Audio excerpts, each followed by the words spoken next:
सुप्रभात प्यारे बच्चों। कक्षा 10th का ज्योग्राफी का जो हमारा टेस्ट में रिवीजन के लिए काम रखा है, जिसका नाम है लेसन का संसाधन एवं विकास। 2 लेसन रखे हैं हमने, एक हिस्ट्री का और एक ज्योग्राफी का।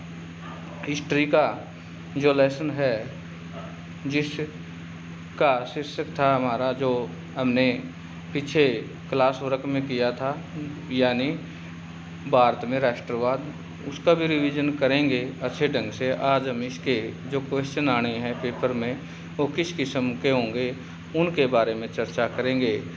सबसे पहले है संसाधन एवं विकास। संसाधन किसे कहते हैं? मनुष्य की विभिन्न आवश्यकताओं को पूरा करने के साधन को संसाधन कहा जाता है।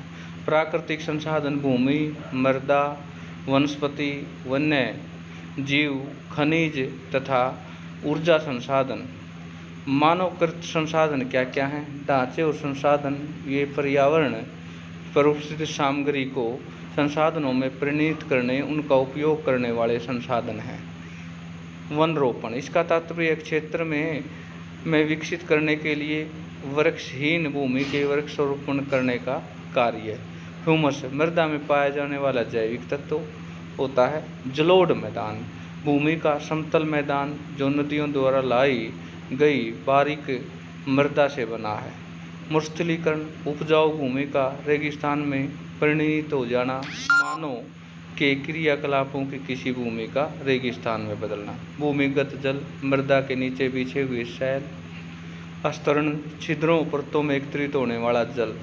बांगर, मिट्टी का नाम, पुरानी जलोढ़ मृदा के मैदानों को बांगर कहते हैं। खादर, नई जलोढ़ मृदा के बने क्षेत्रों को खादर कहते हैं। रेगर मृदा, प्रायद्वीपीय भारत में दक्कन लावा की काली मृदा का स्थानीय नाम है। लैटराइट मृदा, यह मृदा विक्षालन के कारण बनती है। मरुस्थलीय मृदा, यह मृदा पवन द्वारा रेत के टीलों पर जमा होने से बनती है। नवीनीकरण संसाधन, जल, पवन, वन, सौर और ज्वारीय ऊर्जा।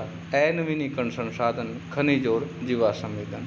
अब प्यारे बच्चों, जो पेपर आएगा वो MCQ बेस होगा और जो क्वेश्चन इस प्रकार से हैं। संसाधनों का महत्वपूर्ण लक्षण क्या है? उपयोगिता, इसका ऑप्शन होगा। संसार का एक विकसित देश कौन सा है? यहाँ पर इसका उत्तर है संयुक्त राज्य अमेरिका। संसार का एक विकासशील देश कौन सा है? भारत। निम्न में से एक नवीनीकरण संसाधन मृदा, निम्न में अनवीनीकरण संसाधन ताप विद्युत।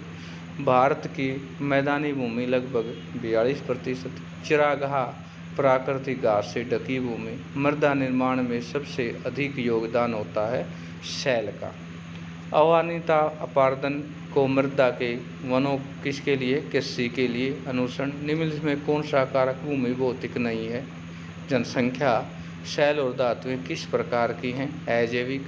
उत्पत्ति के आधार पर संसाधनों का जैविक और अजैविक संसाधन एक क्षेत्र में पाए जाते उनका उपयोग नहीं कहलाता। संभाव्य संसाधन।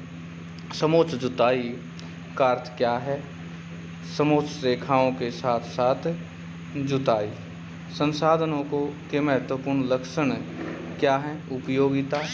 चरागाह क्या होती है? प्राकृतिक घास से ढकी भूमि। एजेंडा 21 के एक उद्देश्य का उल्लेख, भूमंडलीकरण, सतत पोषणीय विकास प्राप्त करना। झारखंड, छत्तीसगढ़, मध्य प्रदेश, उड़ीसा में भूमिकरण वनोत्पन्न। मरुस्थलीय मृदाओं का रंग कैसा होता है? लाल भूरा।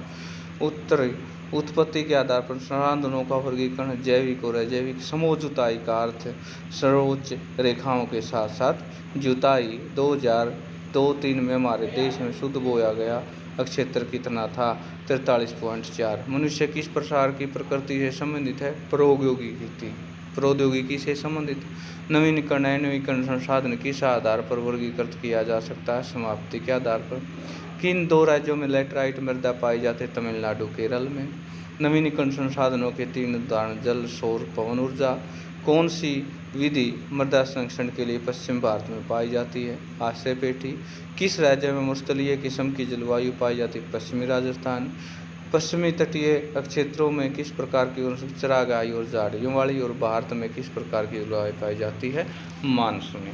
तो प्यारे बच्चों, ये जो मेन से क्वेश्चन थे इस लेसन के, जो MCQ बेस या short answer, very short answer, इन्हीं में से आपका टेस्ट होगा। इस लेसन में से इसी प्रकार की टाइप के क्वेश्चन आएंगे। आशा है इनको आप अच्छे ढंग से रिवाइज कर लेंगे और अच्छे ढंग से इसको पेपर को तैयार करेंगे। और जैसा कि उसको में बताया गया है कि किस प्रकार से एक बच्चे को पता है कि किस प्रकार से ऑप्शन को क्लिक करके उसको सबमिट करना है, उसके लिए आप और रहेगा। टाइमिंग आपको बता दी जाएगी या बता दी गई है, डेट शीट बता दी गई है। आशा आप इसको अच्छे ढंग से प्रिपेयर करेंगे और अच्छी तैयारी करेंगे। आज की